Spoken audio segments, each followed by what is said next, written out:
ദൈവികമായ നിരക്ഷയും കരുണയും നമ്മുടെ പേരിലുണ്ടായിരിക്കട്ടെ. വിശുദ്ധ ഖുർആൻ സൂറത്തുൽ ബഖറ വചനം 208. ബിസ്മില്ലാഹിർ റഹ്മാനിർ റഹീം. യാ അയ്യുഹല്ലദീന ആമനൂ ദഖുലൂ ഫിസ്സിൽമി കാഫ്ഫതൻ വലാ തത്തബിഉ ഖുതുവാതിശ് ശൈത്വാൻ ഇന്നഹു ലക്കും അദുവ്വുൻ മുബീൻ.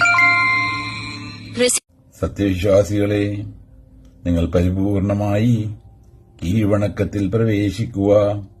പിശാചിന്റെ കാലടികളെ നിങ്ങൾ പിന്തുടരാതിരിക്കുകയും ചെയ്യുക. തീർച്ചയായും അവൻ നിങ്ങളുടെ പ്രത്യക്ഷ ശത്രുവാകുന്നു.